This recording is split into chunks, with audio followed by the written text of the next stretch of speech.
നന്ദൻ എവിടെയാ? അവന്റെ അവസ്ഥ എങ്ങനെയാ? പ്രഭേ, ഒരമ്മയുടെ വേദനയ്ക്ക് എനിക്ക് വ്യക്തമായിട്ട് മനസ്സിലാവും.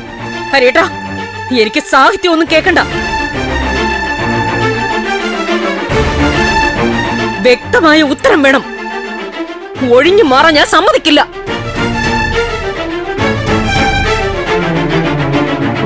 നന്ദനെ സംബന്ധിച്ച കാര്യങ്ങൾ ഒരു നേതാവിനെ പോലെ മുമ്പിൽ നിന്ന് നിയന്ത്രിച്ചത് ഹരിയേട്ടനല്ലേ? അതുകൊണ്ട് ഹരിയേട്ടൻ തന്നെ ഉത്തരവും പറയണം. നന്ദൻ എവിടെയാ? എനിക്കറിയില്ല. എന്നുവെച്ചാ അവൻ എന്ത് സംഭവിച്ചു എന്ന് അറിഞ്ഞൂടാന്നാണോ? അതെ, അതൊക്കെ ഞാൻ എന്തിനാ അറിയുന്നേ?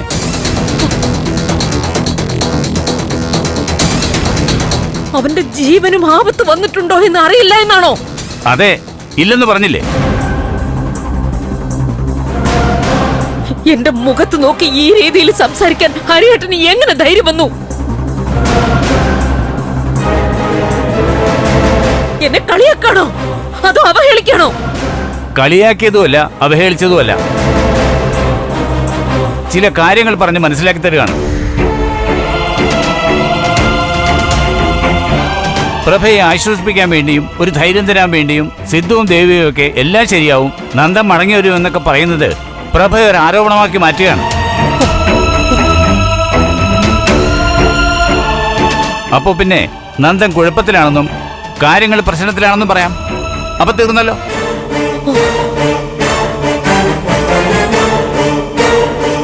ഞാൻ മുന്നിൽ നിന്ന് കാര്യങ്ങൾ നിയന്ത്രിച്ചത് നേതാവ് കളിക്കാൻ വേണ്ടിയൊന്നും ആയിരുന്നില്ല. ഈ വീട് എന്റേതും കൂടിയാണെന്നുള്ള തോന്നലുണ്ടായിരുന്നതുകൊണ്ടാ.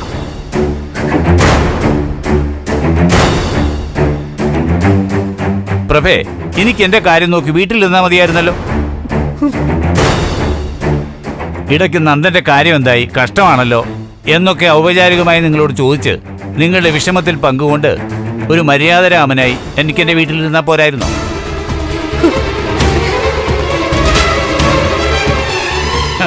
ഈ ബഹളത്തിനിടയിലേക്ക് ഞാൻ വന്നത് നന്ദനും സിദ്ധുവും പ്രഭയും ഒക്കെ എന്റെ ആൾക്കാരാണെന്ന് ഞാൻ കരുതുന്നതുകൊണ്ടാണ്. ഇനി പ്രഭ എത്രയൊക്കെ ശകാരിച്ചാലും കുറ്റപ്പെടുത്തിയാലും ഞാൻ നന്ദന്റെ കാര്യത്തിൽ നിന്ന് പിന്മാറാൻ പോകുന്നില്ല.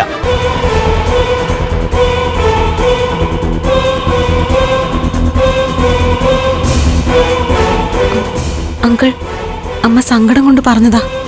അതൊക്കെ എനിക്ക് മനസ്സിലാവും. പക്ഷേ പ്രഭയ്ക്ക് മാത്രമേ സങ്കടമുള്ളൂ എന്ന് വിചാരിക്കുന്നത് തെറ്റല്ലേ?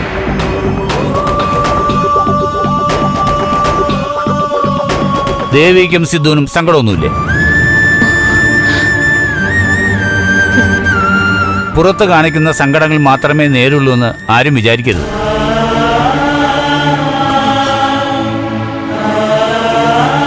മനസ്സുകൊണ്ട് കരഞ്ഞു തീർക്കുകയല്ലേ നീ സിദ്ധുവൊക്കെ? ഇതൊക്കെ ഞങ്ങളും പ്രഭയോട് പറയാറുണ്ട് കരിയേട്ടാ, മനസ്സിലാക്കണ്ടേ? കുറ്റം പറച്ചിലൊക്കെ ഇനി ആവർത്തിക്കും.